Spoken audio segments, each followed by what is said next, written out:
boa noite a todos, em primeiro lugar. Agradecer a presença do professor Heitor Capuzzo e também dos demais colegas que estão presentes, participando. Mas, Heitor, mais uma vez, a gente não tem como expressar os agradecimentos, o calor humano, toda essa empatia que você, a cada encontro, traz para nós aqui do grupo de pesquisa e aqueles que depois vão assistir também, a todos que vão assistir no vídeo gravado, né?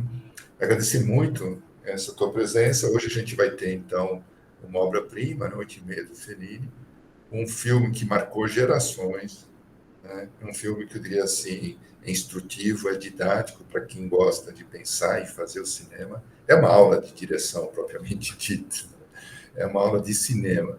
E eu tenho certeza que hoje a gente vai ter uma outra ótima aula de cinema com o professor Heitor. Então, por favor, muito obrigado, professor Heitor, fique à vontade. E agradecer somente a tua presença.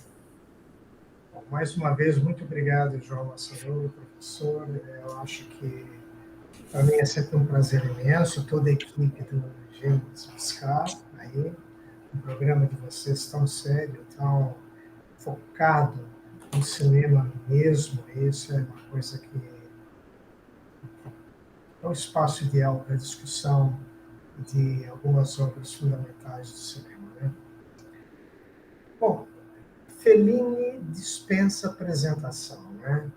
Eu acho que é um dos grandes nomes de todos os tempos, não só do cinema. Acho que Fellini é um dos grandes artistas do século XX, né? E das obras do Fellini, eu acho que a mais seminal é justamente o 8h30, que é uma espécie de síntese de tudo aquilo que nós podemos chamar de universo felliniano, né? Eu gostaria de começar um pouquinho por aqui também. Primeiro, é um filme sobre um diretor que quer fazer um filme que tem algumas imagens na cabeça, momentos extremamente líricos, e manda construir partes de cenografia, mas ele não tem a menor ideia de onde é que ele vai com tudo isso. E aí o filme se torna uma espécie de um mecanismo revelador daquilo que seria o processo de criação na arte, no cinema, especificamente na filmografia felliniana, né? Então é algo que realmente chama muito a sensibilidade da gente, e eu acho que ele sintetiza, sem dúvida, o que mais tarde vai ser todas as preocupações do que nós chamamos de cinema moderno, né? Essa questão da autorreferência ou da metalinguagem, ela já acompanha o cinema há um certo tempo.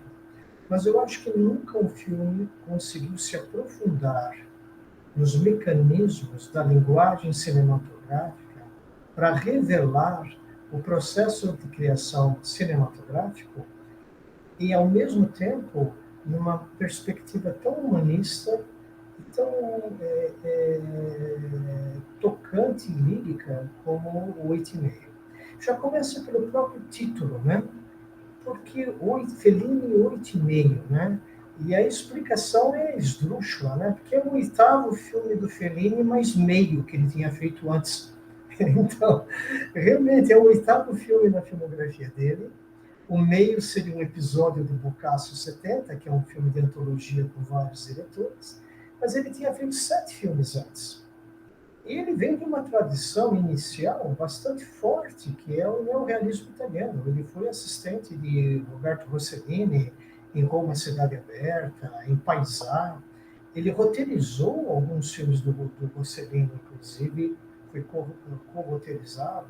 Foi assistente de direção do Rossellini, trabalhou com Pietro Germi, trabalhou com Alberto Lattuada, enfim, com grandes nomes fundamentais daquilo que seria a essência do neorrealismo italiano, que é o movimento italiano do pós-guerra, que vai marcar tantas gerações cinematográficas, inclusive o Brasil, no cinema novo brasileiro, né?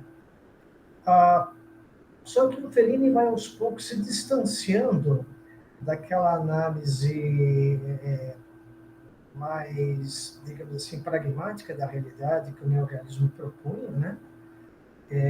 O neorrealismo tinha até como uma certa obsessão, um dos seus autores fundamentais, que era o roteirista Cesare Zavattini, ele perseguia um filme onde nada aconteceria, que seria realmente um pedaço mesmo da realidade. Ele achava que a, o excesso de manipulação da montagem, da escolha de ângulos, da síntese da linguagem, interferiria muito naquilo que seria uma radiografia da realidade.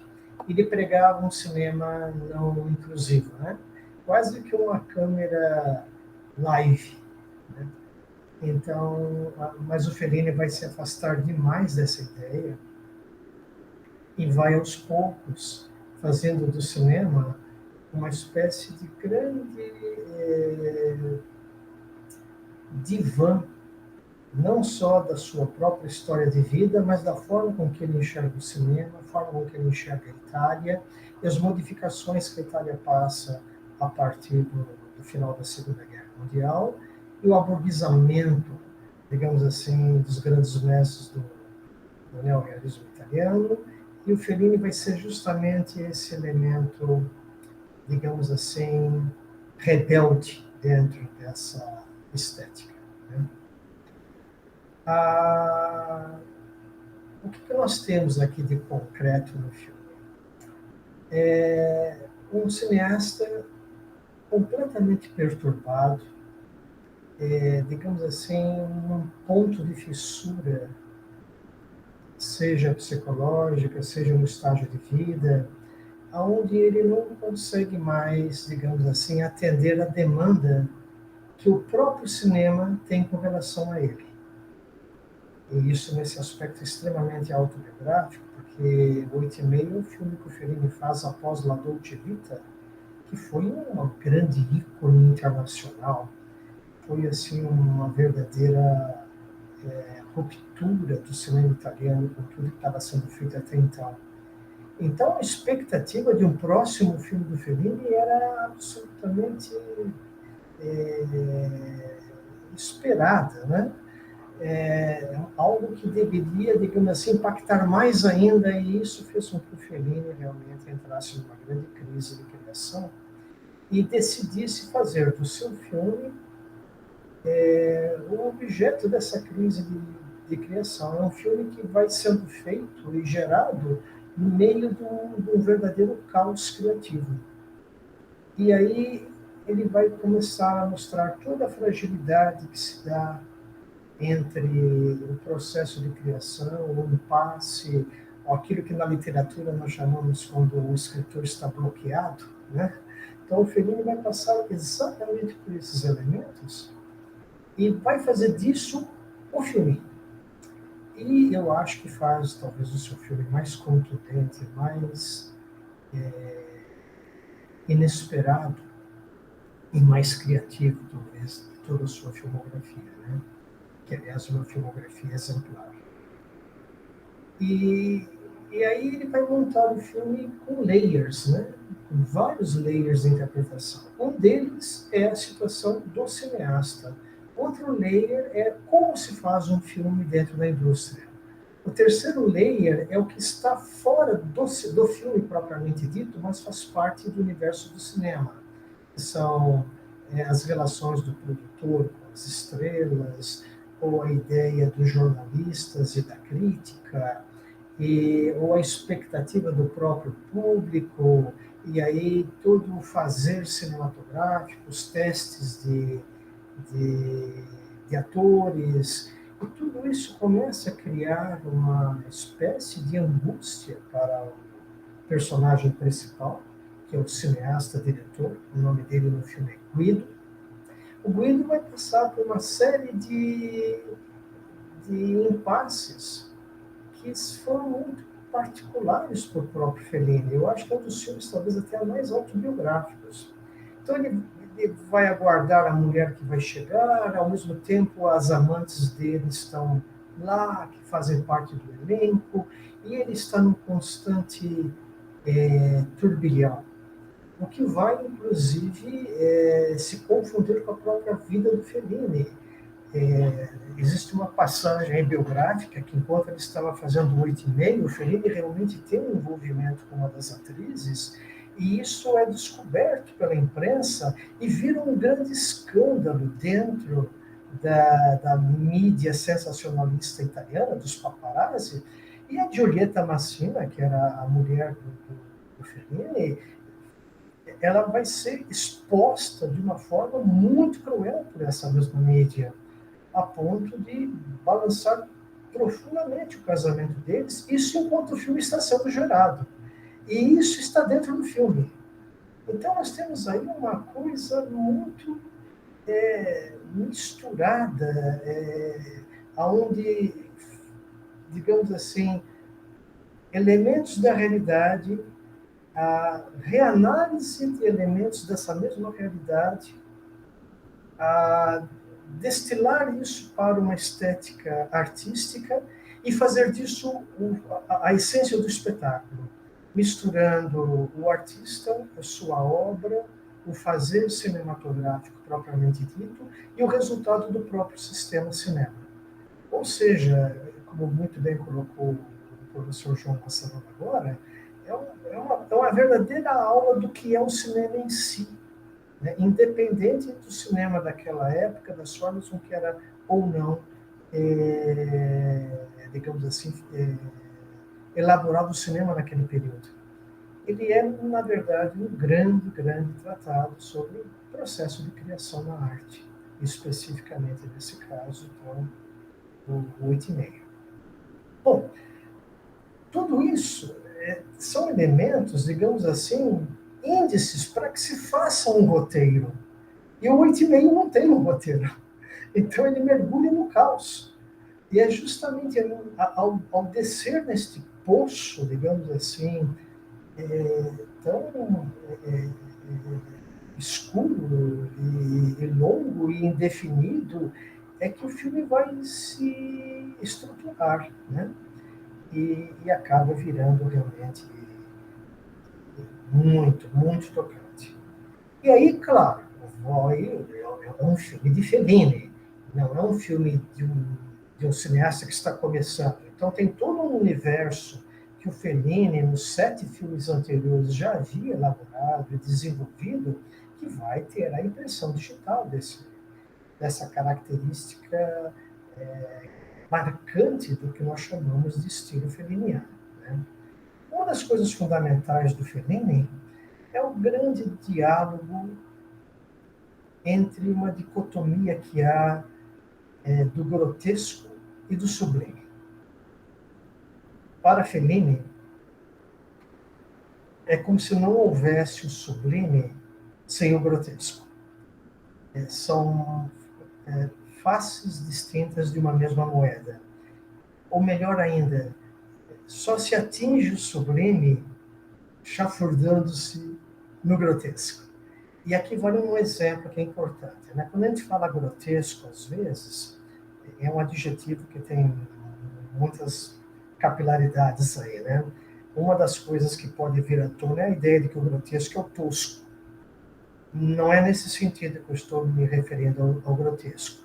O grotesco aqui está mais ligado à ideia do diamante bruto, aquela pedra embrutecida, mas que tem uma essência, né? E que ao ser lapidada pela estética, ao ser lapidada pelo talento, ela pode se tornar um bem precioso e emitir uma luz, um fascínio único, que é atingir ao sublime, né? Então, o sublime seria o resultado de uma filtragem aprofundada do grotesco.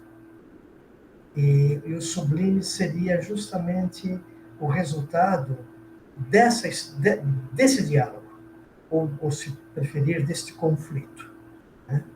E é isso que vai acabar marcando muito, né?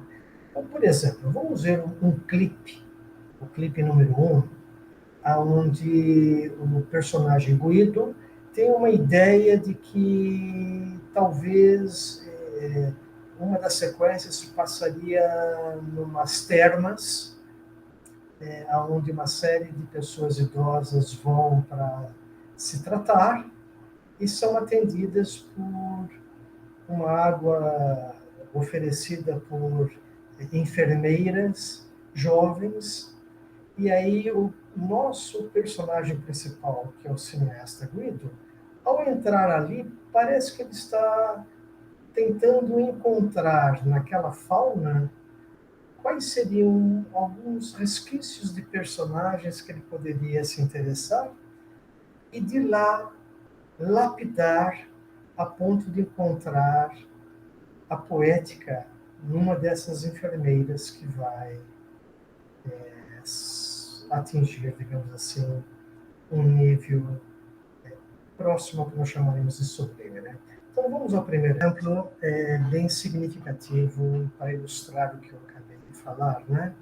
Você começa com um momento onde temos uma espécie de desfile carnavalesco do que seria aquelas telas, né? E a partir daí uma certa procura, né? Como se estivesse pescando personagens que poderiam servir de inspiração, e tudo isso vai sendo aos pouquinhos retirado de cena, porque é um traveling, né? A câmera está se movimentando, vai entrando e saindo, até chegar no diamante lapidado e vem aquela figura diáfana, mágica, parece que flutua no ar, que não pertence àquele espaço, né? A visão do artista, né? O artista, como ele filtra, como é que a partir daí ele recria uma realidade que, digamos assim, começa de uma forma muito pueril, né? Muito grotesca, e atinge essa ideia do sublime. Então, isso é típico do Fellini, né? Você teria o bufão está ao lado do poeta. Às vezes se invertem os papéis. Às vezes o poeta é que é bufão, e o bufão consegue, digamos assim, destilar a poesia. Então, isso está muito claro na figura da forma em que ele usa circo, por exemplo. Nos filmes, a questão do palhaço, que é uma figura tecnicamente ridícula e comovente ao mesmo tempo, né? Um palhaço que sorri e faz chorar, né? Então, todas essas questões arquetípicas, que é típica, digamos assim, de uma cultura muito anterior ao Fellini, né? Que vem lá da comédia dell'arte, que vem lá dos arquétipos, digamos assim, dramatúrgicos, de toda uma herança teatralizada italiana, né? Ele filtra e traz para o seu trabalho esses elementos, e para isso ele vai criando layers, ele vai deixando vários planos de leitura, e ao mesmo tempo que fica tudo um pouco caricato,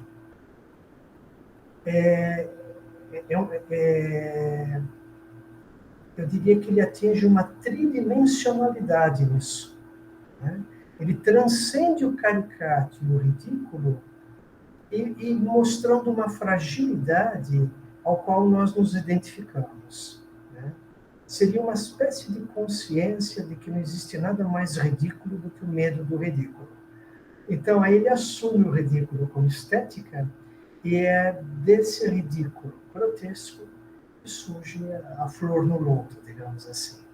E aí o Fellini consegue instantes da mais pura poesia, porque, afinal de contas, na arte, a poesia ela é marcada por instantes, ela não percorre toda a obra. A obra é uma coletânea de índices que nos levaria a essa possibilidade. E, portanto, a ideia de ambiguidade, nesse caso, é fundamental.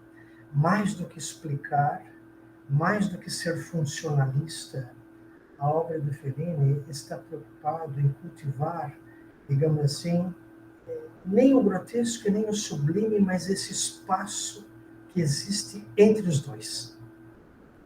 É uma moeda que ainda está de pé, ela não tombou para escolher de lado, né? Eu acho que é aí que estaria mais ou menos a grande força do trabalho dele nesse aspecto. Digamos assim que é em cima da incompletude que estaria, digamos assim, o alerta, ou ao mesmo tempo a compreensão da condição humana. Então, a incompletude ela é assumida como fundamental para se aproximar, talvez, do que é estar vivo, digamos assim. Né? E aí, então, começa, quando eu falo layers, são várias camadas mesmo. E essas camadas, elas estariam, digamos assim, representadas no filme, às vezes, como uma tela dentro de uma tela. Né? Como se fossem camadas até no sentido bem chavão do termo, né? Há uma sequência em que o personagem do Guido está na cama com uma atriz que é uma de suas amantes, e de repente aparece no quarto a mãe. E a mãe está limpando a parede, como se fosse alguém que fosse cuidar do quarto. E a parede que ela limpa vira uma tela. E nessa tela, o Guido entra, como se fosse a Rosa Púrpura do Cairo, e lá ele encontra o pai que já faleceu. Ele encontra o pai no cemitério onde o pai está. E a mãe está chorando a morte do pai. Aí aparecem figuras que o pai sempre esteve ligado, que foram fundamentais até para a própria vida do personagem Guido. Aparece um comendador, que tudo indica que o pai trabalhou com esse comendador, e aí vem todas as relações sociais que foram fundamentais para que o próprio Guido se tornasse um cineasta. Afinal de contas, o cineasta é fruto também de uma grande articulação política, econômica e de classe, né? O cinema é uma arte classista, acima de tudo. E aí vem toda uma... O Guido se torna um menino, né? Frente ao pai, frente à mãe, frente ao comendador, e aí nós estamos frente à infância do Guido, apesar do Guido continuar adulto. E o Fellini usa essas telas, digamos assim, às vezes é uma tela dentro de uma tela, ou às vezes é um personagem que entra na frente da câmera e fica silhuetado, e atrás dele está hiperiluminado uma ação. Com isso ele cria esses layers, mixando no próprio quadro, no próprio fotograma, uma poderosa combinação de imagem, né? Então veja o segundo exemplo agora, que é justamente disso que eu estou me referindo. Vamos para o clipe número 2. Que esse exemplo também mostra muito bem essa ideia de layers que eu estou me referindo, né? Tem o layer da relação dele com pai e mãe. Tudo isso são apenas índices que nós criamos a narrativa conosco, né? Dentro de nós. Por exemplo, tudo indica que ele gostaria de ter conversado mais com o pai dele. Parece que a mãe dele é super protetora. O comendador tem uma figura importante na carreira, talvez, do pai. Talvez o pai fosse funcionário do comendador. O pai se foi e o último diálogo não ocorreu. Ao mesmo tempo, começa a sequência, ele na cama com a amante.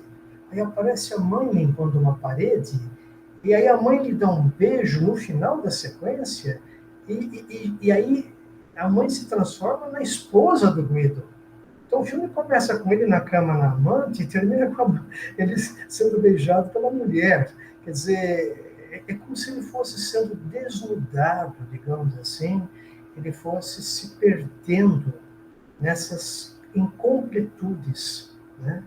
E o que é fundamental é que o filme vai pulando, esses layers vão se alternando de uma forma bastante brusca até. Não tanto no som, o som deixa uma coisa meio pendular. Mas ora é o comendador falando, e de repente o comendador some, e aparece o pai entrando na tumba, mas a mãe perguntando outra coisa, e o beija, e aí aparece a mulher dizendo, você não me reconhece? Eu sou Luísa, eu sou mulher. Né? Então, essa ambiguidade começa a se confundir e aí corta para a realidade pragmática, que ele andando no corredor do hotel onde ele está hospedado, como se tudo isso fosse um fruto de um delírio da cabeça dele, ou então a cena de um filme que ele quer fazer, que nós ainda não sabemos qual é. Então, essa indefinição, digamos assim, é a matéria-prima de onde ele quer chegar. Né? Como se ele precisasse se perder na própria narrativa que ele está criando, para poder encontrar um ponto de contato conosco. E claro que nós passamos a nos identificar com alguns aspectos, né? A incompletude do diálogo entre pai e filho, quando o pai já faleceu, ou a mãe que o filho não vê há muito tempo, ou a traição em casa. Tudo isso faz parte de histórias de muitas pessoas, e tudo isso está ali misturado, colocado, e o personagem vai se fragilizando na nossa frente, e eu acho que essa fragilização, para mim pelo menos, da forma com que esteticamente ela é trabalhada, ela é comovente. E é nessa comoção que eu acho que o Fellini remexe esse grotesco, essa seria fácil julgar o personagem, né? Um personagem egoísta, um personagem que só pensa nele e que usa todo mundo, mas não, aqui nós percebemos que os impasses existenciais desse personagem, de certa forma, dialogam com as incompletudes nossas, né? Fellini tem uma capacidade muito grande de costurar esses fragmentos de imagem dentro de uma forma fragmentada que a nossa memória remete à nossa própria existência. Então, aí que eu acho que se torna um cinema muito, muito contundente. Ele vai tocando de uma forma bastante, às vezes, pueril, ou até fragmentada demais, mas nem por isso menos contundente. Ao ele, por exemplo, tem uma sequência que ele vai falar da infância dele. E é uma infância do personagem com as tias ou com a própria mãe, não sabemos direito. E existe toda uma relação do feminino para esse garoto que passa até por uma certa sensualidade, digamos assim, não tanto no sentido incestuoso, mas no sentido da descoberta, do tato, do carinho e do toque, da amamentação que toca na partes da mulher que também são estímulos sexualizados, e, enfim, tem tudo uma misturada, digamos assim, de um mixing de possibilidades que vocês podem ou não se agarrar aos detalhes e criar aí uma narrativa própria. A gente se expõe. Os detalhes que nos chamam a atenção revelam aquilo que nós estamos selecionando na narrativa. E nesse aspecto, temos às vezes a impressão que estamos um pouco pelo buraco da fechadura, né? No território meio nebuloso, mas nem por isso menos contundente. E aí ele vai dentro desse terreno tão pantanoso, surgem instantes de novo lapidados de verdadeiras flores tão lindas que passam marcando sensações que às vezes a gente se esqueceu ou estavam escondidas dentro de nós. Parece que ele vai como um bisturi procurando em nós mesmos esses elementos que constroem essa narrativa tão poética, né? Então, vamos para o terceiro exemplo, que esse exemplo as quebras são sempre muito importantes, né? Por exemplo, nós já vimos que ele está com um amante no quarto ao lado. E aí vem toda essa parte onírica e de repente corta quando você fala, olha, sua mulher ligou, ela vai chegar, não sei o quê, remete a uma realidade bem dura, bem cruel, do cotidiano do personagem. Então, ao mesmo tempo que ele sai, digamos assim, nesses momentos tão líricos, tão bonitos, cai para um cotidiano do filme, do tempo presente, que é pesado, né?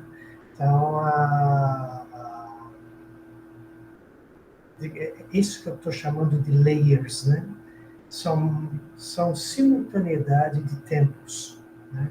O tempo da memória, o tempo da fantasia, o tempo do desejo, o tempo dos medos, o tempo da narrativa ficcional, o tempo das relações sociais intensas e o tempo cultural, por exemplo, é muito forte aqui todos os elementos icônicos da cultura italiana, né? Os quadros nas paredes, os ancestrais, digamos assim, né? Então a gente percebe que é toda uma sociedade bastante regrada, no sentido de ter as suas tradições muito marcantes. Daí essa saudável anarquia dos meninos, né? Seria um respiro dentro daquela atmosfera pesada, né? Quase que ancestral. Então, isso é muito interessante também, que eu acho, que da forma que ele trabalha as dicotomias, que ele tem a tradição e um certo aspecto bufão da tradição, um comportamento anárquico em relação à tradição. Mas, ao mesmo tempo, é uma anarquia que não nega a tradição. Então é bonito quando o menino vai ser colocado na cama, se tiram as cobertas e está lá aquele ferro esquentando os lençóis. É uma coisa que é do passado, é uma coisa que não se faz mais. Entretanto, aquilo tem toda uma coisa geracional, digamos assim, que nos chamam a uma época que, mesmo que não seja a nossa época, era a época dos ancestrais, né? Portanto, nós somos não apenas o que nós achamos, mas nós somos frutos de todo um processo social. E o Fellini traz essa herança com ele, e ele tem um carinho jocoso, né? Então, isso ele brinca jocosamente, mas ao mesmo tempo é um carinho. E é justamente nessa mistura ambígua, se ele leva a sério ou se ele respeita, que surgem justamente os momentos da grande poesia, né? E nós vamos depois verificar nessa coxa de retalhos. Então, é um cinema de incompletudes, de momentos líricos, onde nós costuramos nesses fragmentos uma sensação muito típica e muito profunda, pelo menos para mim,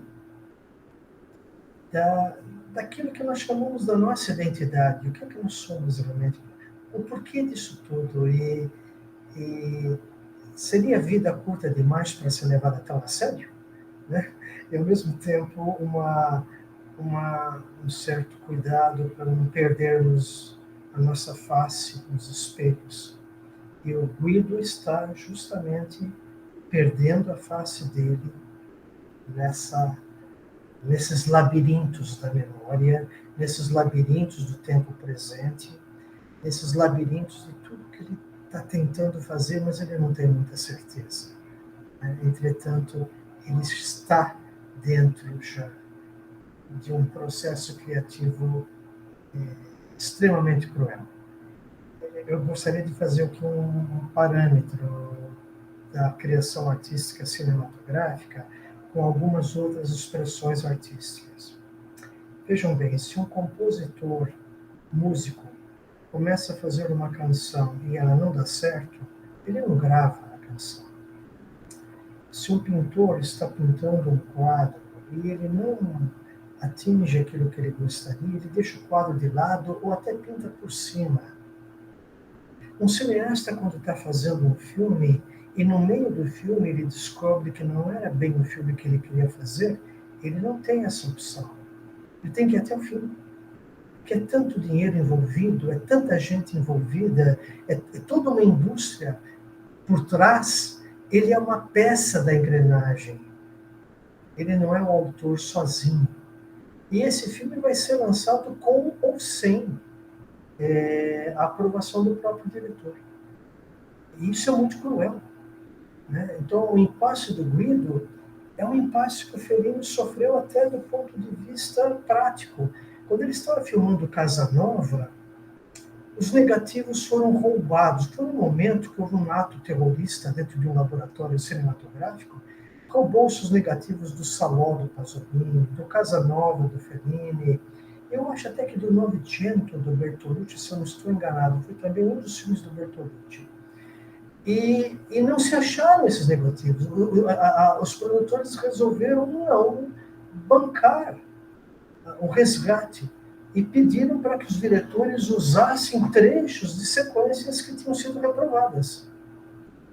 Então, isso estou tentando explicar como o processo do cinema foge ao controle do diretor muitas vezes. Inclusive de um diretor do calibre do Fellini. Quando ele fez Casa Nova, ele já era um dos maiores cineastas de todos os tempos.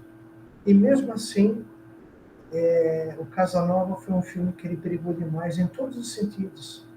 Ele descobriu que não gostava do personagem enquanto estava filmando Casa Nova. E foi um martírio para ele o filme. E foi um martírio para o ator, que era o Donald Sutherland, que fazia o Casa Nova. Então, o que o Guido está passando no 8,5, mais tarde o Fellini vai passar no Casa Nova. Então, tem toda uma relação aí muito forte do fazer cinematográfico, dos impasses, das inseguranças em relação a isso. E aí traz à tona, claro, uma série de outros elementos onde o ser humano ele é parte de uma engrenagem, né? E eu queria no próximo clipe, que vai falar muito do peso da cultura católica, cristã, digamos assim, italiana, dentro do processo cultural italiano, né? Onde a ideia de pecado, a ideia de culpa, marca muito, digamos assim, essa ideia de conter o instinto, conter o desejo, né? E aí a fuga é uma espécie de indisciplina, é uma anarquia necessária para que se respire, mas ao mesmo tempo vem a purgação e vem, digamos assim, a ideia da punição, né?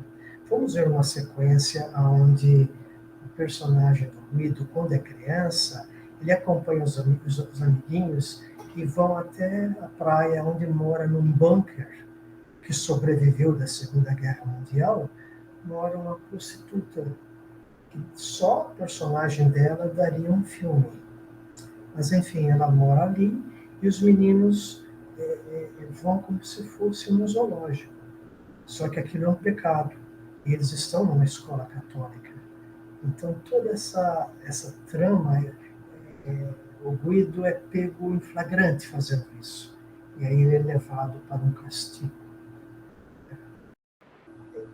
Essa divisão entre o sagrado e o profano, ele trabalha da mesma forma que ele trabalha o sublime e o grotesco, sendo que nem sempre o sagrado seria o sublime.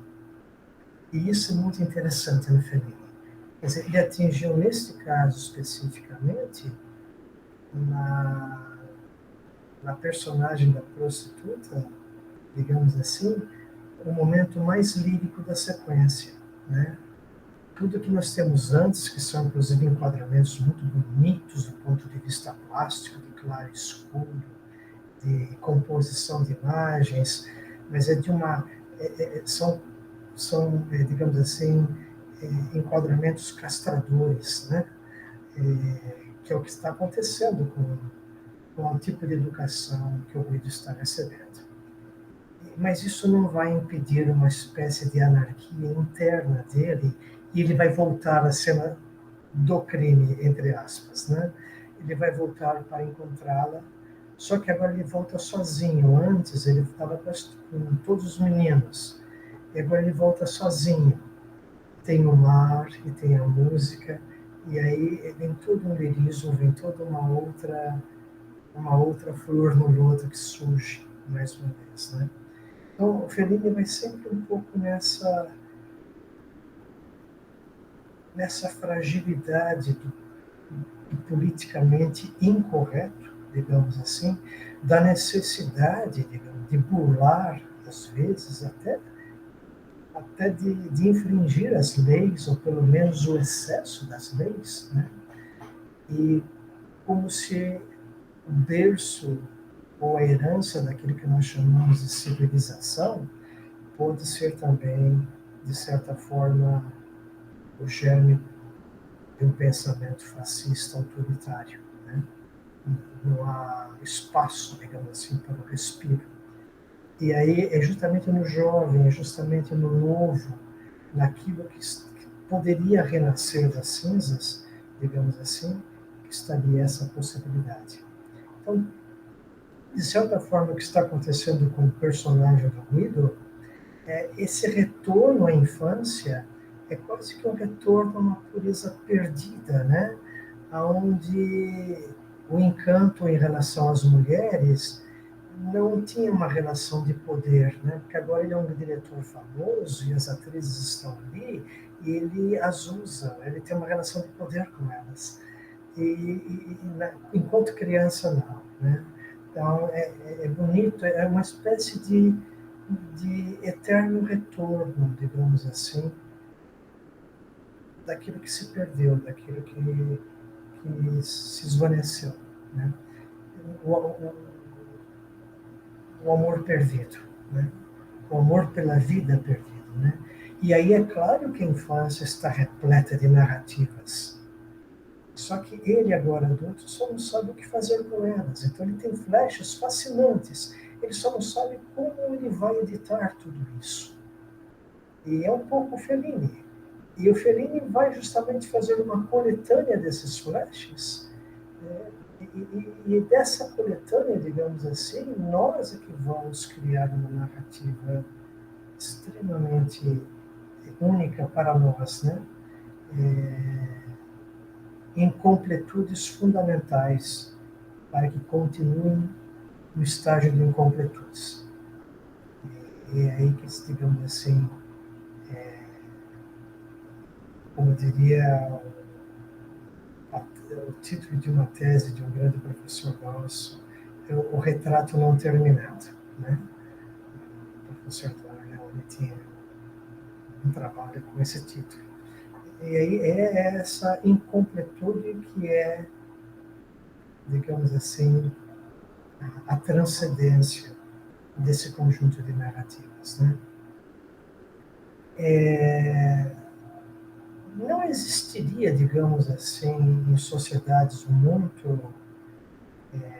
estratificadas, não que a Itália seja uma sociedade hoje muito estratificada, mas ela tem uma herança milenar muito forte, já foi até Império do Mundo, né? Então, essa herança italiana tem um peso para as novas gerações quase que insuportável. E no cinema, especificamente, esse cinema de grande produção, é necessário uma espécie de pacto entre as forças dessa, eu diria até forças reacionárias dessa instituição chamada Itália, né? Então, o peso do Vaticano, o peso da nobreza italiana, o peso dos órgãos sociais. Então, quando chega justamente a hora de um cineasta se expressar num, num produto que custa muito caro e que precisa de todo o fôlego da indústria por que não, de grandes produtores que visam o lucro, portanto, é um produto industrial, é necessário que haja, digamos assim, que uma instituição não atrapalhe a outra. Então, é necessário beijar as mãos dos cardeais, metaforicamente dizendo, ou literalmente dizendo. E é essa sequência agora, onde Guido vai ser intimado a conseguir o apoio da igreja no próximo filme dele. Isso é muito importante porque o filme anterior do Fellini foi La Dolce Vita, que foi considerado um grande escândalo moral, né? Principalmente nas sequências da orgia, né? Para os padrões de hoje é até bastante ingênua, mas para os padrões da época foi assim um grande furor. Então, o próximo filme do Fellini era necessário que houvesse um sinal verde da igreja. Então, até isso ele incorpora no próprio filme dele, que é essa sequência agora, quando Guido vai se encontrar com o cardeal. Vamos lá. A presença da instituição, a igreja, é muito forte, né? E na filmografia do Fellini. Isso vai acompanhar vários filmes dele. Mas o que importa aqui é que, ao mesmo tempo que ele entra na sauna para poder conversar com o cardeal por causa do filme que ele vai fazer, no trajeto de entrar na sala até conversar com o cardeal, ele tem insights de sequências que ele pode fazer com o filme. Então, de repente, aquilo que começa a ser mostrado, digamos assim, de uma forma mais objetiva, passa por uma metamorfose e se torna subjetiva do personagem principal. De repente, ele está dirigindo uma cena já. De repente, todo mundo está quase que dormindo, adormecido dentro da sauna, né? A forma com que as portas se abrem, e já estamos dentro de uma narrativa cinematográfica. Começa factual, vem cá, calma lá, temos que falar com ele, né? Mas de repente passa uma mulher que chama a atenção dele, quase que uma Madonna. Ele está como se fosse uma Madonna. Então, esses flashes que acompanham o Guido, ele está tentando procurar uma série de... Ele tem uma coletânea de grandes sequências. Ele só não tem um filme ainda. Ele tem vários momentos mágicos. Ele só não sabe ainda o que fazer com isso. É uma grande metáfora sobre a vida, sobre a nossa existência, os nossos grandes momentos da vida. E quase sempre quando nós tentamos lembrar dos grandes momentos da vida, eles são desconexos. Um é do passado, o outro é do futuro, um é o que não aconteceu, um é aquilo que eu não fiz. Ou seja, esse tipo de quebra-cabeça faltando peças, que é a grande metáfora do filme, e eu acho que é uma grande metáfora da questão existencial, né? O qual o Fellini nos toca tanto. Agora, uma coisa que marca profundamente é como ele consegue traduzir isso para uma poética plástica, né? As imagens são belíssimas, as imagens são extremamente rigorosas. Não é se ele está tentando mostrar o caos de uma filmagem, verdade seja dita, o que estamos vendo na cena são sequências extremamente elaboradas e muito difíceis de serem feitas. Tem que ser muito bem ensaiadas. Entrada e saída de personagens, né? Essa simultaneidade, esse aparente caos, é fruto de uma elaboração poética muito grande. Né?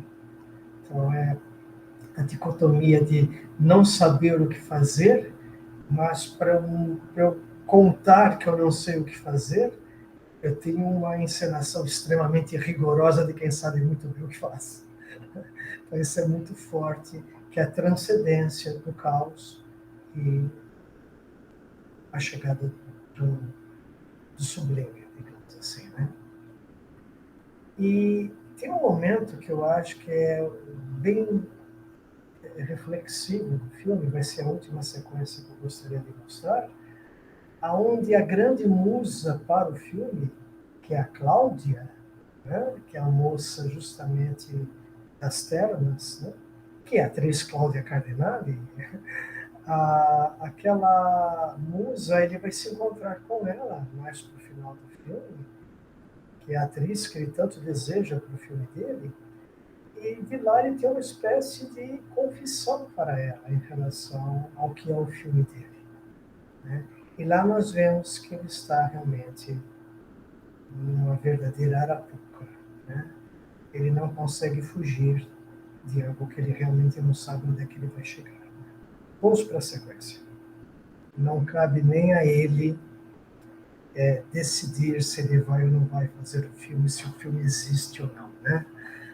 Tem uma coisa no filme também que é fascinante, não é o caso de ficar mostrando aqui, que você já deve ter visto, mas como ele não sabe como é que o filme vai ser, ele manda construir um imenso foguete, porque com isso todo mundo fica extremamente ocupado e ele vai tentar verificar se ele consegue escrever o roteiro de um filme que ele não sabe qual é. Enquanto isso, está todo mundo ocupado e realmente fazem um foguete fantástico, né? Então ninguém entende onde é que o foguete vai entrar no filme, até porque não existe o porquê do foguete. E eu acho que um pouco isso é uma grande metáfora de toda essa narrativa com a qual o Fellini tanto levanta, né? Que a hora que ele chega à conclusão de que nem filme ele tem, mas ele já se comprometeu, digamos assim, né? Então, ele vai ter que representar que é ele. E aí vai ter sequências dolorosas, ele é obrigado a entrar numa coletiva de imprensa, onde ele se esconde debaixo da mesa. E o filme termina de uma forma muito melancólica, que é onde todo mundo entra num picadeiro de circo, e é um circo sem atrações, onde eles desfilam sem atração alguma, é um circo sem conteúdo. E com isso o filme se encerra.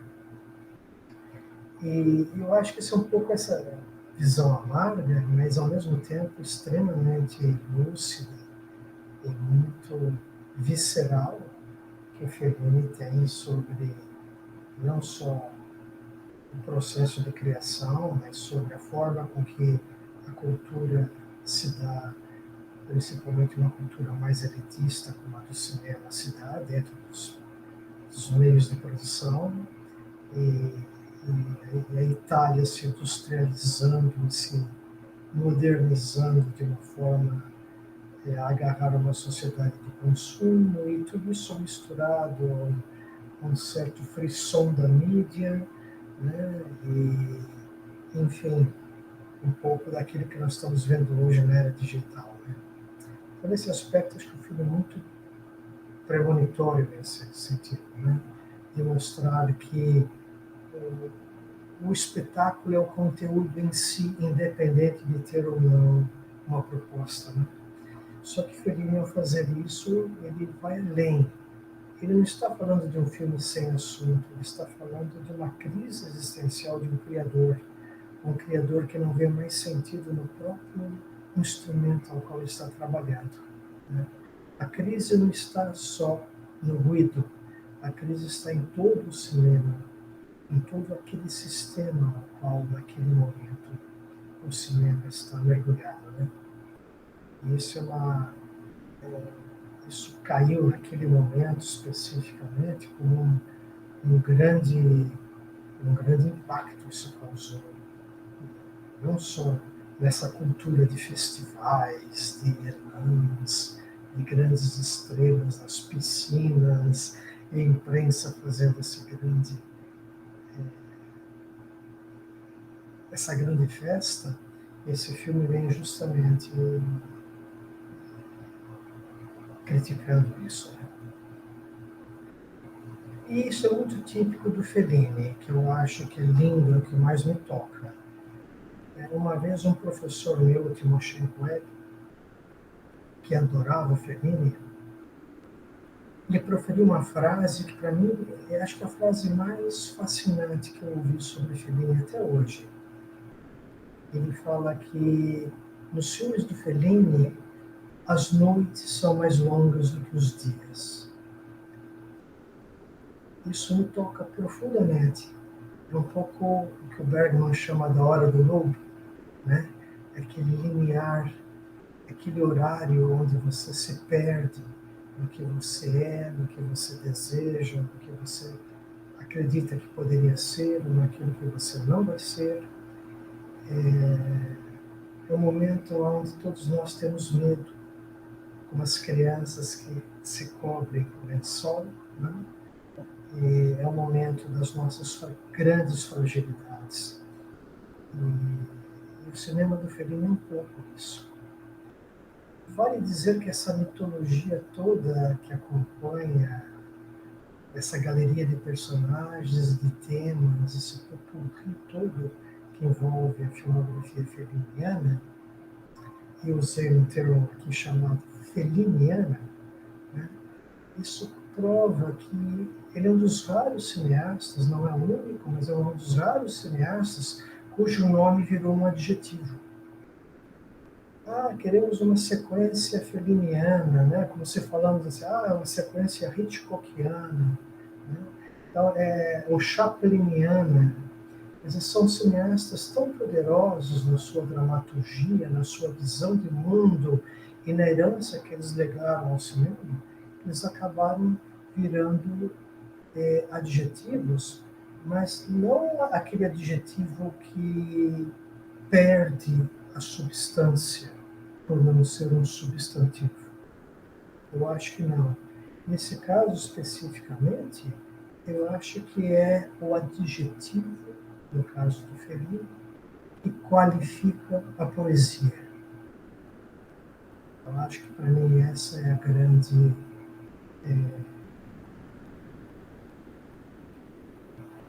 herança destilada da obra feliniana, que me toca profundamente, e eu compactuo daquela ideia dos três grandes mestres de todos os tempos do cinema. São mais do que três, mas os três icônicos, né? Bergman, Fellini e Kurosawa.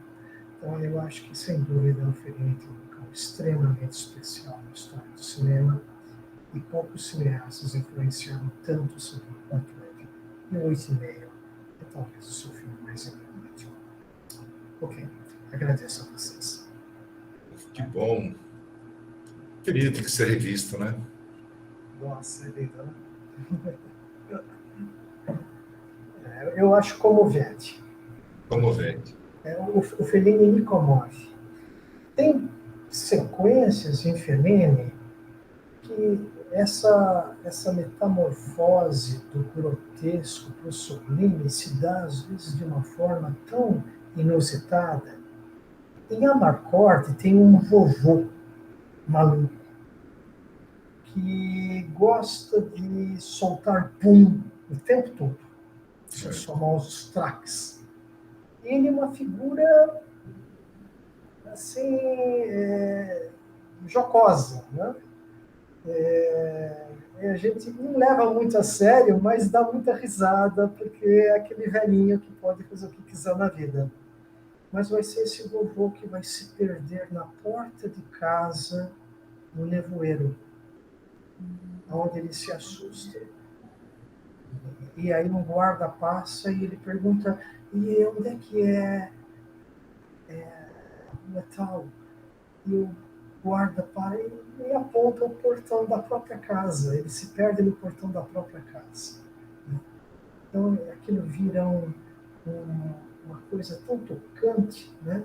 Quer dizer, ele pega daquela figura que nós temos uma leitura bastante clichêizada, transcende o clichê. É uma coisa que eu acho que o Almodóvar faz muito também no cinema, né? De conseguir transcender aquele lugar comum para algo muito especial, como se a poesia estivesse realmente em todos nós o tempo todo. É uma questão de quem olha, o treinamento de quem olha, e de quem consegue destilar. Impressiona como ele fala, né, diretamente para as suas raízes e de uma maneira que é chocante mesmo. A gente, como você falou, a gente fica comovido de ver quase um depoimento pessoal. Fui criado assim, fui educado dessa maneira, é assim que eu conheci o mundo. Inclusive, algumas cenas ali negócio de escola, de primeira comunhão, levar tapa na orelha de padre, tudo isso eu passei também, sem dúvida alguma. Muito próximo, esse terror todo. Aí quando ele mostra aquela arquitetura onde a igreja ali representa, é exatamente a sensação de perda de horizonte, né? É assustador, né, o ambiente. Ele traz tudo isso. É impressionante, impressionante. Tudo isso, uma visão contemporânea, né? O cinema, fazer o filme, a preocupação dele, né? O que salva essas memórias, talvez, da loucura, né? O que diferencia. O que é bonito também é que o filme se estrutura como um purgatório, né? Aquele hotel, que estão todos eles num hotel, e todos eles esperando, então, as linhas da minha fala. Né? Então tá lá as atrizes famosas, os carpinteiros que querem saber como é que é o cenário, o produtor que quer saber se você escolheu ou não escolheu a atriz, e claro, ele esconde um roteiro. Na verdade, não é que ele esconde, ele não tem um roteiro. Né? Ele esconde o roteiro dele mesmo. E aí, cada vez essa pressão vai aumentando mais, e vira um purgatório mesmo, vira uma questão de... É quase que um juízo final. Afinal, você é um gênio ou é um charlatão? E é uma força artística que praticamente deixou de existir. Se for ver essa potência que ele tem de narrar a história, quem faz isso hoje, nessa dimensão? É uma pergunta que eu me faço, assim, como alguém consegue falar do mundo que vive com essa verdade, que é um tipo de realismo que realmente eu acho que inaugura alguma coisa nesse campo. E a Montanha Mágica, no fundo, né? Esse hotel onde é os personagens da Montanha Mágica. A trilha vai muito no Eisenstein, lá na escadaria. Tem uma hora lá, uma referência à escadaria que eles ficam circulando. Eu falo, meu Deus. Ele joga assim com todas as referências que ele teve, ele vivenciou, né? Mas também o Macorde é muita força, né? Muita força criativa aí, que ele é capaz de traduzir, né, numa linguagem aí que tá pensando, cinema comercial, como é que o Fellini era visto? Ele fazia cinema para o público, porque se era público, o público era outro, não existe mais esse público. Olha, Quem é que um jovem contemporâneo vai assistir um filme do Fellini? Ah, isso é cinema. Os caras vão dizer, será? Será Olha, que tem? alguns dos filmes do Fellini foram verdadeiros box office, né? Na bilheteria. La Dolce Vita, acho que foi um dos filmes italianos mais vistos na Itália naquele momento, né? Uma verdadeira, foi um frisson, né? Seja pelos motivos de morais que o filme enfrentou, pelos escândalos jornalísticos, mas foi um filme, e não é um filme fácil, a Dolce Vita também, Não, né? não. Então, ele teve vários momentos onde nem sempre foram.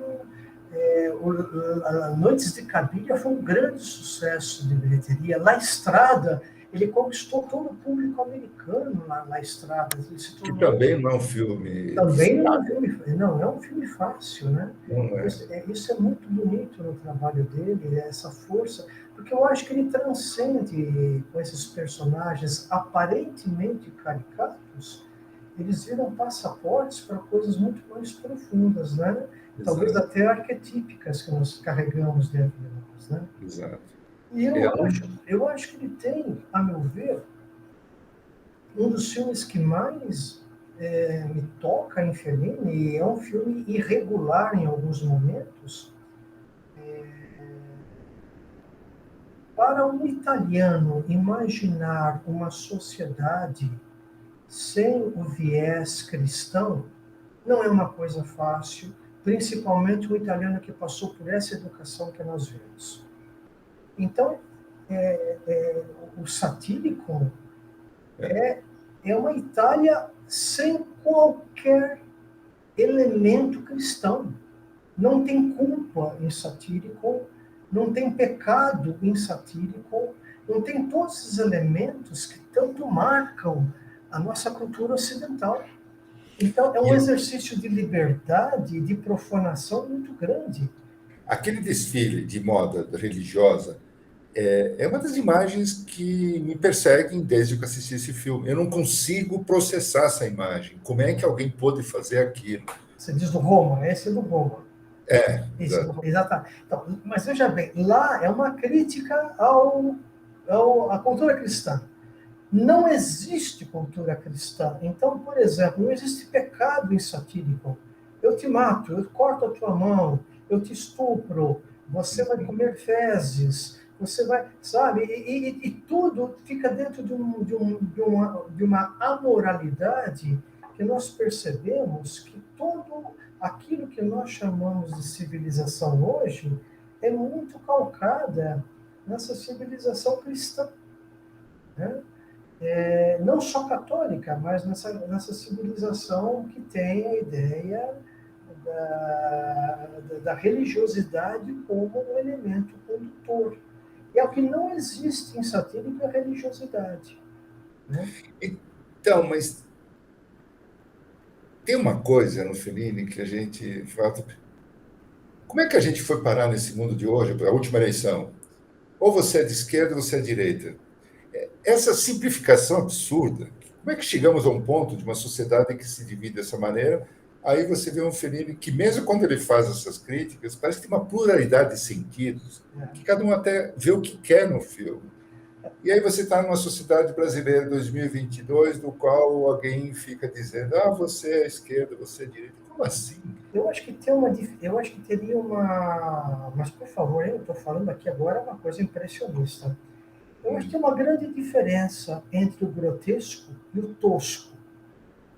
Certo. Né? O grotesco é do pressuposto que você tem uma coisa bruta em mãos, mas que tem conteúdo. E que ao lapidar se atinge o sublime. O tosco não tem conteúdo. O tosco é a ausência de civilização. Né? Então, quando você vê pessoas colocando celulares na cabeça, como aconteceu em Porto Alegre semana passada, e dando mensagens SOS para o espaço, para que extraterrestres venham salvar o Brasil do comunismo, quer dizer, você chegou num nível de insanidade, digamos assim, que não é grotesco, é tosco. É uma ausência civilizatória, digamos assim. É a negação da civilização. É o retorno da Terra plana.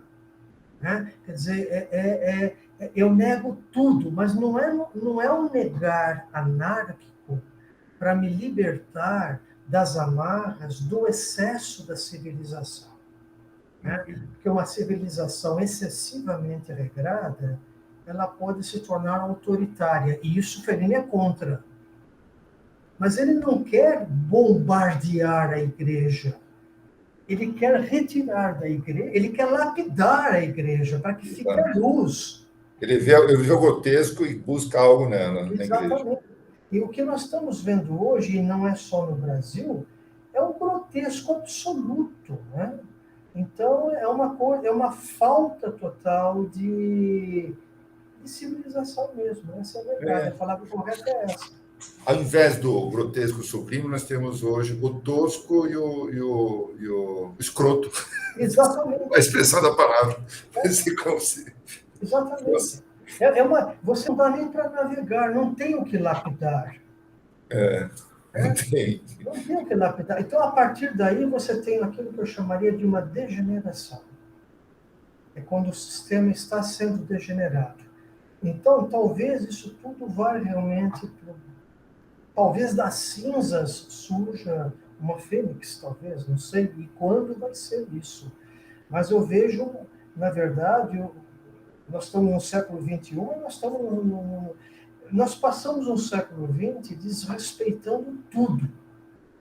2 guerras mundiais das mais absurdas, terminando num descompasso de um uso de energia nuclear da mais absurda forma possível, detonando todas as florestas. Verdade seja dita, não foi só no século XX, a Europa detonou a floresta no século XIX, mas no século XX detonou-se tudo.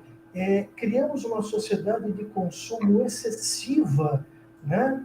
E a gente se assusta quando assiste uma série como The Crown e percebe que o quarto que o Winston Churchill morava não tinha água quente. Putz. Nós estamos falando de 1940. E Agora, hoje nós temos água quente em 5 suítes de um apartamento, porque cada pessoa tem que ter. É claro que estou falando de uma elite, mas o Winston Churchill era o primeiro-ministro da Inglaterra. Ele não tinha água quente no quarto. Quando a gente vai visitar o Palácio do Catete e visita lá o quarto que o Getúlio Vargas dormia, é uma cama altamente desconfortável, um banheiro horroroso. Né? E hoje não, hoje nós temos duchas, né, térmicas, temos uma série de elementos. Quer dizer, nós estamos dentro, nós comemos ao entrar num restaurante aquilo, numa variedade que os reis não tinham isso. Um rei não tinha escolha de peixe, frango, porco, fazão, tudo no mesmo dia. E você faz um. Não existia isso, existia aquilo que estava disponível da caça naquele momento. Frutas eram frutas da estação. Era por isso que era proibido caçar nas reservas do rei. Você era morto, porque a caça era escassa. E se bobear, ele comia javali durante um mês. E não tinha geladeira para preservar o javali. Tinha que comer um dia só, 2 dias. Então, você percebe que hoje nós temos aí, você vai no supermercado e hoje eu quero camarão, amanhã eu quero lagosta, depois eu quero aqueles que podem pagar. Mas um rei podendo pagar não tinha isso. Um rei não tinha dente. Exato. Eles perdiam os dentes aos 40 anos, 35, 40 anos. Eram reis. Tinha o império inteiro a favor deles. Então, eu estou falando de reis dos anos 20, dos anos 30, do século 20. Né? Então, eu acho que tudo isso levou a um excessivo consumo individualismo. Que minou brutalmente as instituições em troca de um conforto importante. Né? Poxa, nós tivemos aí um exemplo agora da pandemia, se não houvesse vacina e ciência. Mas a sociedade continua, até na sua desigualdade, tosca. Exato. Né? Por exemplo, uma das coisas que mais me impressionou, e eu acho que isso está muito na obra do Fellini, esses contrastes absurdos. Vocês se lembram que uma das grandes vítimas, primeiras vítimas da pandemia no Brasil, foi o Safra. Na época, era a primeira maior fortuna do Brasil. Ele morreu sem a vacina. Daí, 2 meses após a morte dele, a vacina estava popularizada e pessoas indigentes estavam tendo vacinas, não estavam morrendo mais da pandemia.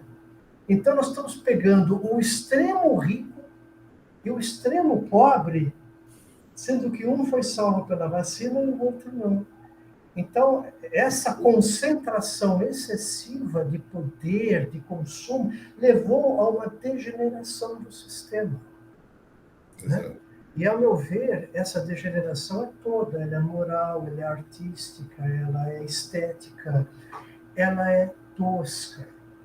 E, desculpem agora, não quero ser muito... eu acho que cada geração tem os seus ídolos.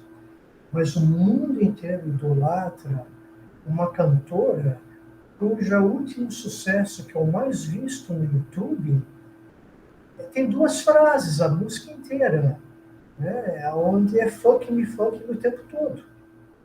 E ela é de 4 o tempo todo. no momento onde se fala da emancipação da mulher, no momento...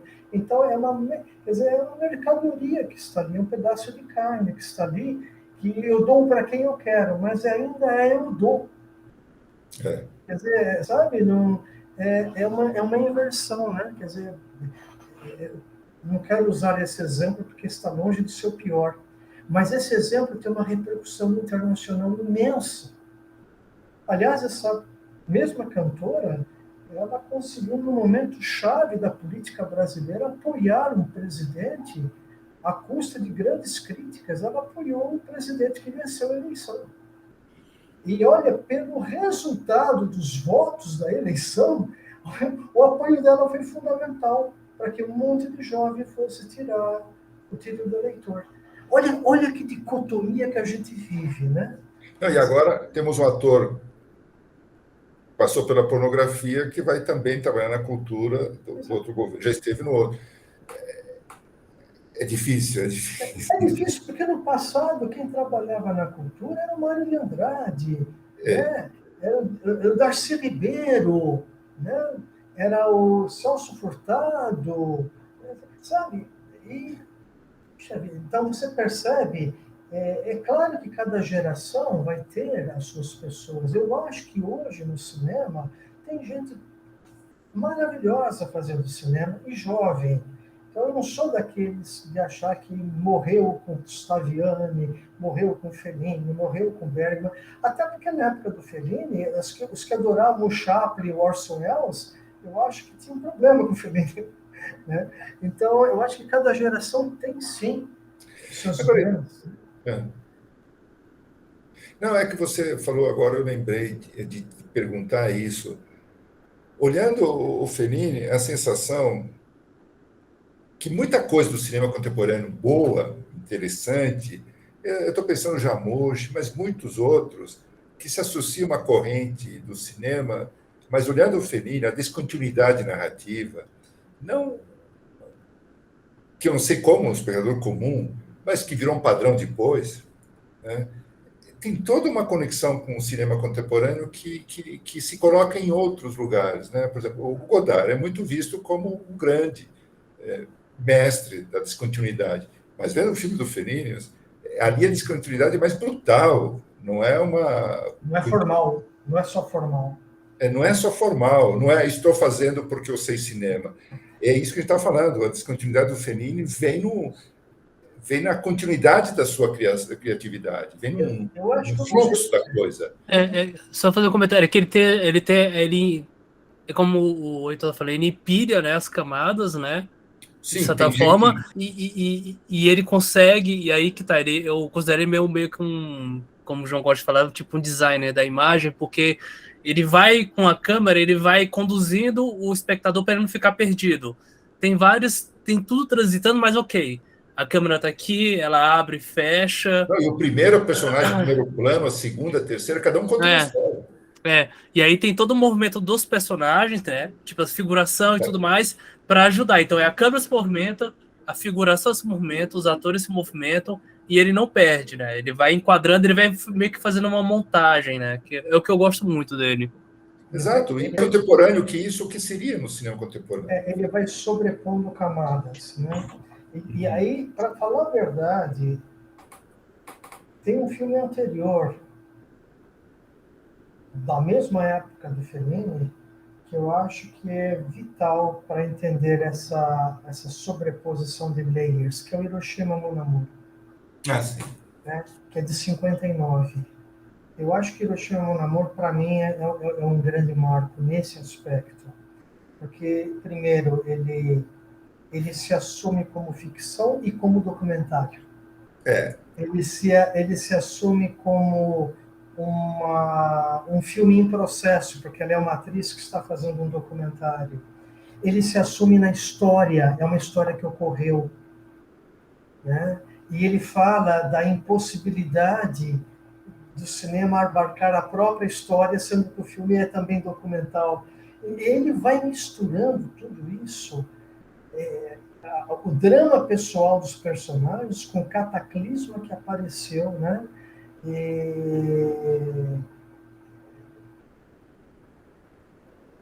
Para minha cabeça, são dois filmes seminais de todo esse momento e que vai marcar todo o cinema contemporâneo posterior. Mas Hiroshima... Hiroshima e o 8,5. Mas Hiroshima tem muito dessa coisa do looping, que se você não se esforça, você perde. O Fellini te deixa confortável ali na coisa. Eu tenho essa dificuldade de entrar no filme. Eu saio e entro muito rápido, nas repetições todas. O que eu acho que existe no 8,5 é a questão arquetípica. Ele trabalha muito com arquétipos, né? Então, aquilo que seria o personagem clichêizado, na mão do Fellini não vira clichê. Não vira um instrumento formal. Vira realmente... Os personagens têm carne e osso. Né? Aquela mãe sofrendo, ela sofre mesmo. Né? Aquele cardeal na sauna, ele é a encíclica falando, né? Ele não é um papagaio repetindo a Bíblia. Né? Isso é bonito no Fellini, ele dá um salto qualitativo. O próprio diretor do filme, o Guido, quando ele se perde, o diálogo dele no final com a Cláudia, onde ele revela, sabe, se você pudesse começar tudo de novo, se você pudesse escolher apenas uma coisa para fazer na vida, como quem se perdeu na multiplicidade. Só que ele está falando que ele se perdeu num filme onde tudo é múltiplo, como foi bem colocado, tudo é em layers, né? E a gente não se perde nos layers dele. E aí tem isso que você levantou tão bem, dessa capacidade de você acompanhar o filme nos layers, de você indo de um layer para o outro. Né? Então, isso não existe uma narrativa principal. Existe uma conjunção de narrativas que imbricam numa sincronicidade. E a partir daí vai se dar. Você tem razão, sim. Tem uma coisa labiríntica na narrativa dele, como tem Hiroshima também. É uma coisa labiríntica, porque essas narrativas vão se cruzando, as histórias, você pode ir para qualquer caminho. Se desse para puxar uma história ali, você iria atrás daquela, voltaria para outra. Passou aquela freira, você vai atrás para saber o que vai acontecer. Passou o padre. Nesse aspecto, Mas vamos, André, Alisson. Fica à vontade, o Heitor ainda tem um tempo para nós aqui, já 9 e pouco, mas fica à vontade. Obrigado, eu achei maravilhoso. Agora eu fiquei com vontade de assistir de novo o filme, assim, várias vezes, né? Agora aconteceu. O 8,5 era, até agora, era o único clássico que eu tentei assistir e não havia conseguido assistir. 2 vezes tentei e não conseguia. Porque havia alguma coisa nele que não me... Era um distanciamento assim, tão grande que eu não conseguia criar nenhum tipo de conexão. Porque para mim era um glamour demais, que para mim era muito fora. E a questão onírica, que eu adoro, principalmente em Bergman, que para mim Bergman é muito claro, no 8,5 para mim não estava... Não me fisgava. Né? E... eu assisti ontem por causa do encontro hoje, e porque sempre que eu quis, porque eu falei, era o único filme dos clássicos que eu tentei assistir e não consegui assistir. Né? E depois de agora, dessa aula, ficou muito mais claro assim, das coisas, e por que eu não entendia, né? E por que havia esse distanciamento, eu não conseguia enxergar coisas, né? Agora ficou muito mais claro e deu vontade de assistir de novo e várias outras vezes. Muito obrigado, gostei demais. É muito bom você colocar isso, André. A primeira vez que eu assisti 8,5 eu não gostei, porque, o primeiro, eu vi numa televisão preta e branca, é um filme que ficou muito tempo fora de cartaz, fora de circulação.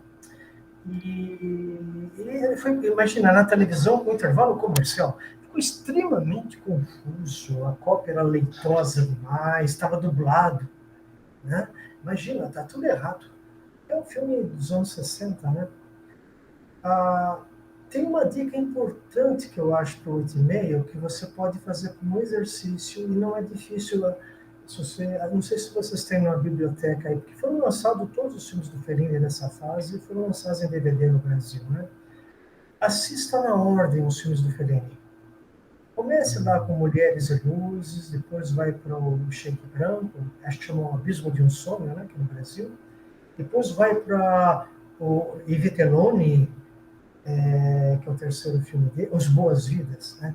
Os Boas-Vidas, depois você vai para a Estrada, depois A Trapaça, e depois um filme fundamental que é Noites de Cabiria.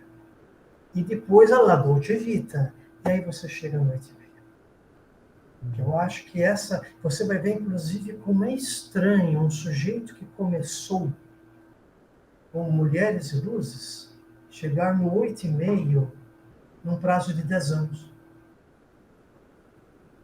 É muito pouco tempo para uma mudança estética tão radical.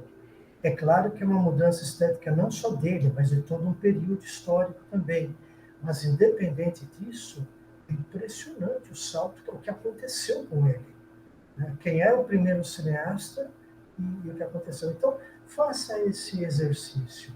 Eu acho que vale a pena. Até porque tem muitas referências no 8,5 aos filmes anteriores do Fellini. Então vale muito a pena. O personagem do Guido, do cineasta, não é muito diferente do personagem do repórter de La Dolce Vita, que por sinal é o mesmo Marcello Mastroianni. Então, eu acho que vale a pena você verificar como ele vai dialogando com esses fragmentos da memória dele. Né? Fragmentos inventados, muitas vezes mentirosamente autobiográficos, né? Tem um documentário do Fellini chamado Eu Sou um Grande Mentiroso. Mas a gente percebe que essa mentira é parte também de elementos reais, né? Então, a questão da infidelidade do personagem principal do Guido, que está tão marcante em 8,5, é uma infidelidade que ocorreu e virou um escândalo jornalístico no meio da filmagem do 8,5.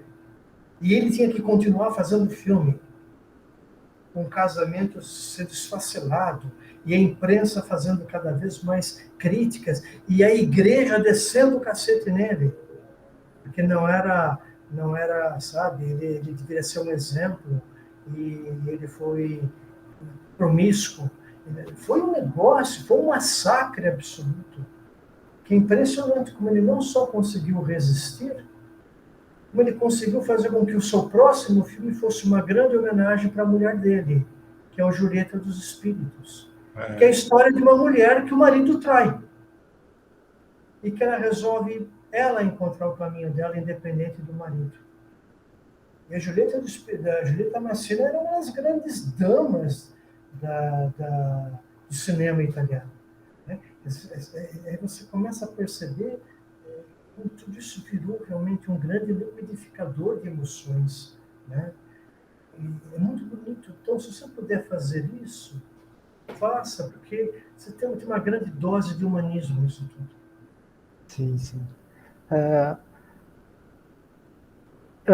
Eu só comecei a ter uma conexão com 8,5 depois da cena da Saragina, né, da prostituta, porque aí sim eu encontrei algo para que me identificasse. Assim. Aí depois tudo, a partir de lá, para mim foi o plot, e a partir de lá eu entrei no filme. Mas agora está ficando menos claro.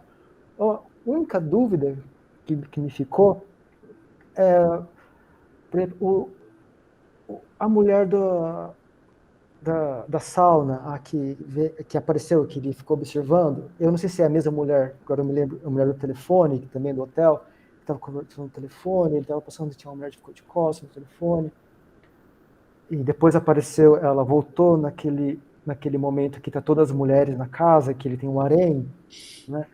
Eu não entendi ela, o papel dela, quem ela é, qual a função dela, porque todas as outras eu consegui criar uma conexão, mas ela, para mim, ficou uma incógnita. Bom, ela é um personagem do filme que ele imagina.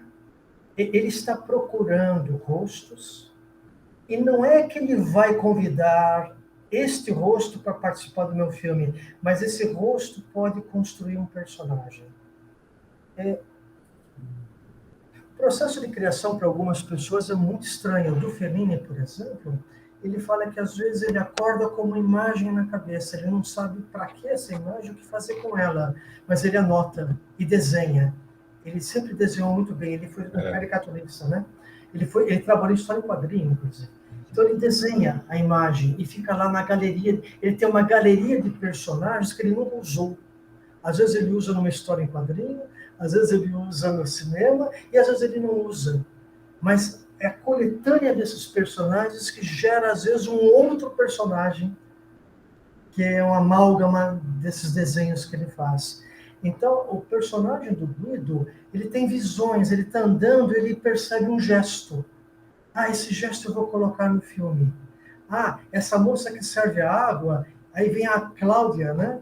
A Cláudia não está lá, a Cláudia é uma visão dele. Quem está lá, que está dando água para ele, é uma outra mulher. Então ele tem esses rampantes que não pertencem, digamos assim, à exegese daquele momento da sequência. Né? Não pertence ao realismo da sequência. Mas alguém fez um gesto que levou ele a ter esta visão. Então, por exemplo, quando ela está andando na sauna e faz assim com o pano, ela lembra aquela santa que está lá na infância dele. Né? Então, no confessionário, lá na Casa Santa, né? Então, você percebe que... Mas talvez não tenha uma explicação do porquê isso. São flashes que estão na cabeça dele, né?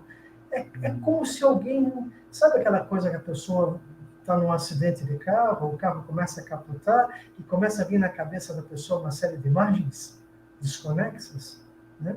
Então, é uma coisa mais ou menos assim. Não é bem um delírio, mas é um processo de brainstorming, né? De que a pessoa começa... Ela não sabe o porquê disso, mas é importante. E em algum momento eu vai ter um lugar aqui, né? Então... Ele é cheio dessas questões, né? Então, eu lembrei daquela freira que está bebendo, e a câmera mostra lá. E ela está correndo assim. Eu fiquei surpreso, porque... E isso marca, isso fica na sua cabeça. Você lembra, ela dura segundos, mas você lembra perfeitamente dela. Quer dizer, ele tem uma capacidade de trabalhar ícones, né? Tem um filme dele, que é o Entrevista, que ele vai fazer um filme, então ele está selecionando atores. E entra uma senhora que lembra a personagem da prostituta do 8,5. É uma senhora obesa, toda descabelada, e ela fala, olha, eu vim aqui vestida vestida felinianamente, você tem que me colocar nesse filme, porque eu sou você. Olha como é que eu choro, olha como é que eu faço assim com a boca. Olha. E ela começa a imitar uma série de outros personagens do Fellini, só que ela faz isso de uma forma tosca. Eu sou feliniana. Ela imita o Fellini. Né? E quer dizer, como que eles diz assim, olha a diferença entre uma imagem icônica e uma imagem tosca. Às vezes é um fio, de navalha, mas existe, que é a tal da transcendência. Quer dizer, quando um cineasta resolve imitar o Fellini, fica grosseiro. Aliás, o próprio Fellini, quando ele se cita demais em alguns filmes, eu acho que ele perde a mão. Não são todos os filmes do Fellini que ele acertou o tom, não. Né? E, pelo menos na minha visão.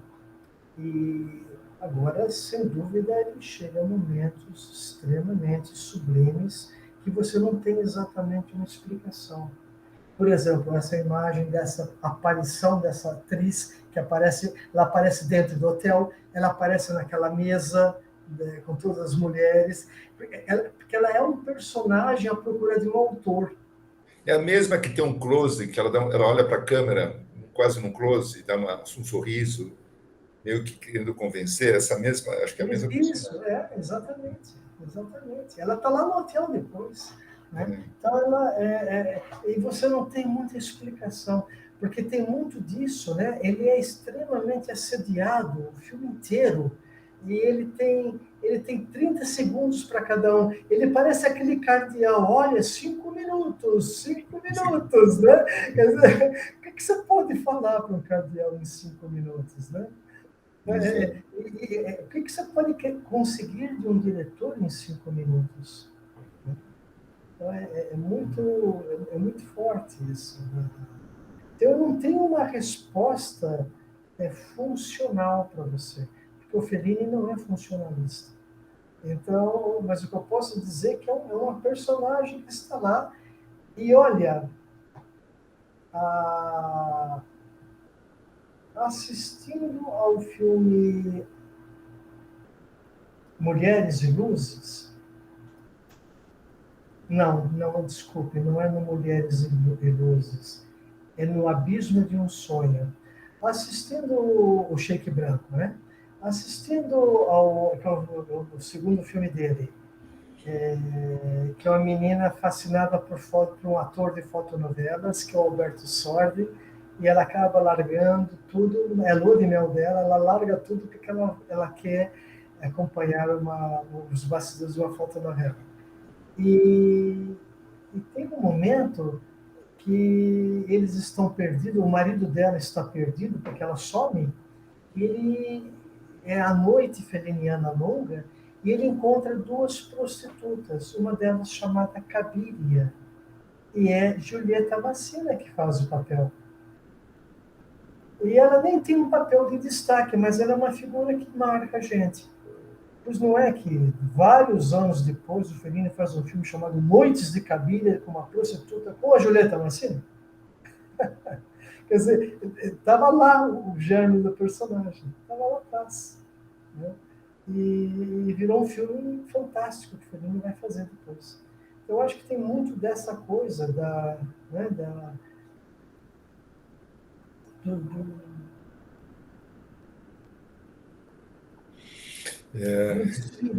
do desfile mesmo, da circense, do picadeiro onde todo mundo vai passando. Né?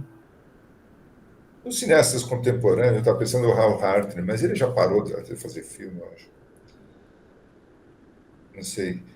Mas ele também tinha uns personagens muito curiosos, né? Então, tem cineastas que conseguem ter seu universo próprio, né? O Fassbinder, um deles, né? O próprio Woody Allen, né? Tem personagem, né? Ele tem uma equipe, eles juntam uma pequena equipe, que no caso do Fellini nem é tão pequena assim, mas ele tem colaboradores permanentes no cinema dele. Um dos principais é o músico, que é o Nino Rota, né? Que vai acompanhar o Fellini até o Casanova. Depois ele tem dificuldades de continuar. Eu acho que Nino Rota dava muito esse onírico, esse espírito onírico do Fellini, né? Atrizes e roteiristas, né? Então, são pessoas que acompanham muito. Não deve ser muito fácil roteirizar um filme de Fellini. Heitor, talvez a última questão. E por que no cinema brasileiro se reforça tanto o estereótipo de personagem? Né? Pensando no cinema brasileiro, pensando até na televisão. Tem poucos personagens que marcam o imaginário do povo, né? Eu tenho a impressão que... Mas, por favor, de novo, é uma impressão, né? Uma coisa é você trabalhar no clichê, o estereótipo, o lugar comum. E ele existe, e quando eu digo isso, eu não estou dando nenhum caráter pejorativo. Ele é um recurso de linguagem. Né?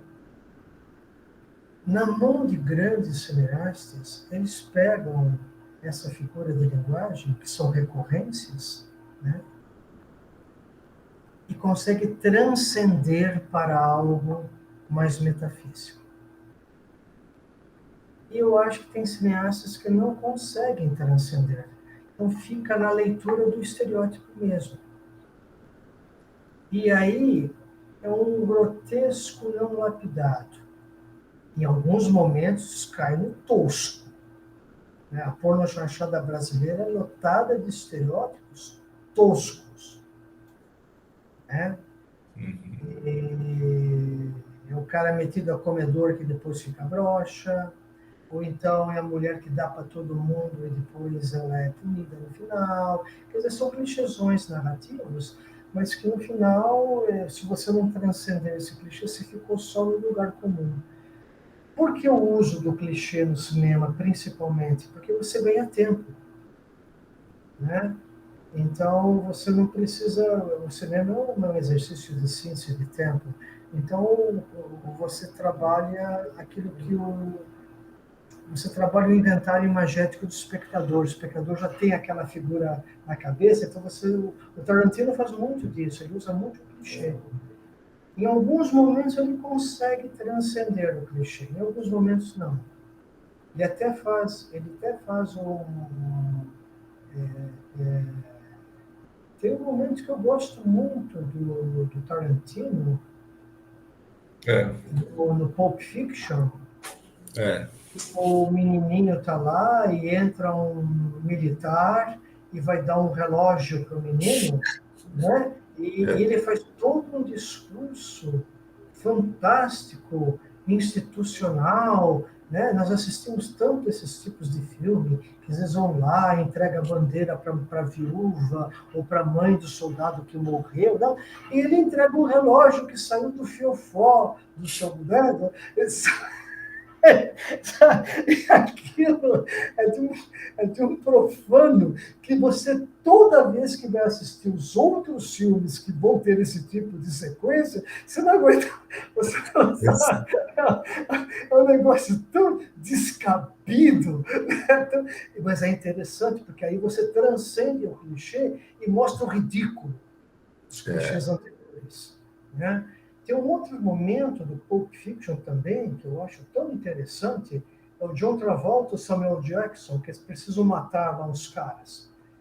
E eles estão falando do hambúrguer do McDonald's, do Big Mac, que é igual em todo lugar do mundo, e não sei o quê, da forma que ele coloca a carne, e não sei o quê, e papapi. Aí eles entram dentro do apartamento e transformam aqueles personagens que eles vão ser trucidados em hambúrgueres, né? Porque eles transformam aqueles personagens em carne moída, e eles voltam todos cheios de sangue e continuam falando de hambúrguer, né? Como se fosse máquina de moer carne.